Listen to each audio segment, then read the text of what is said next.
Hi, I'm Tim, owner and roaster of Joe by Schmo Coffee, and I'm here today to walk you through how to make amazing pour-over coffee.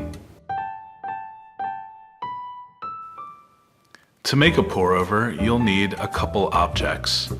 First, you'll need a tea kettle. Also, you'll need a grinder and a scale. You'll need a coffee mug to enjoy your drink, and of course, wonderful beans from Joe by Schmo. And then in the middle, these three important pieces. A glass decanter. You can use any kind of decanter, but here I have a wonderful server by Hario. And then you'll need a cone in the exact center of the screen. Also a filter, a paper filter. So first thing you do is boil your water. Here I have a liter of water in my tea kettle. It typically takes me 6 minutes to boil water. I sped up the video on this just so that you're not bored, but while I'm boiling my water, I'm also measuring out my beans, and I'll show you that in the next clip.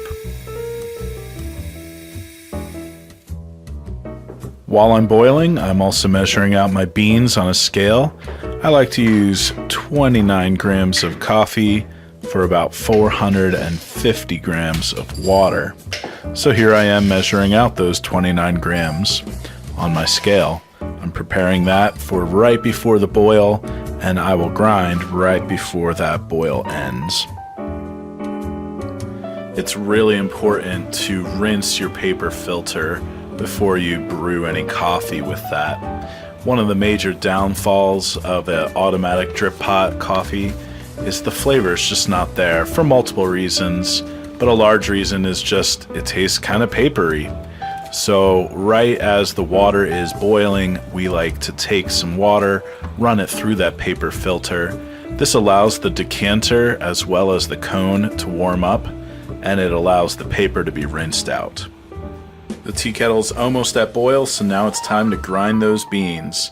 Here I am adjusting the collar on my grinder for a medium to fine coarseness setting. It should be about the coarseness of fine beach sand.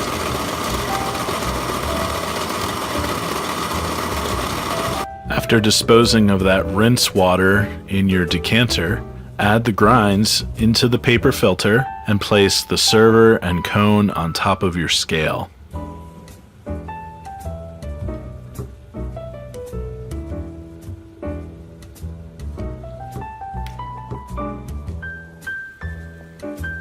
Then take your boiling water and slowly pour about 90 grams of hot water into the top of the cone.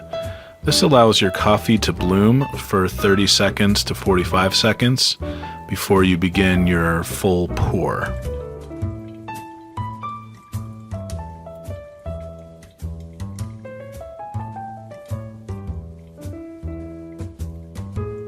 Once your bloom has settled, begin pouring from the center, working in a circular motion to the outside of your cone filter.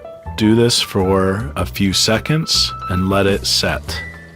Then periodically throughout the rest of the pour, add 100 grams or so of water to your filter.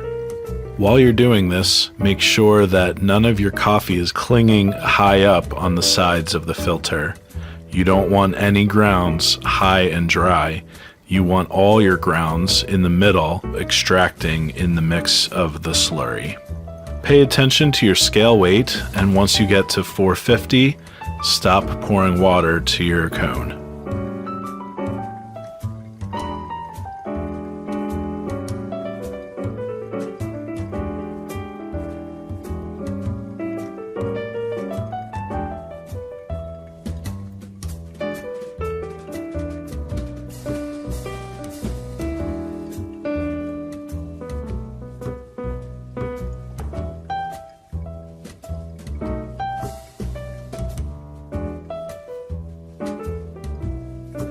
Once your coffee has essentially stopped dripping into your server, you can toss aside the paper filter and grounds into a trash can, and you can use your server to pour into your mug.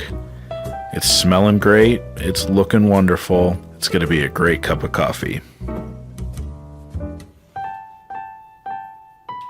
So, it's that easy. I hope you enjoy your cup of pour over coffee.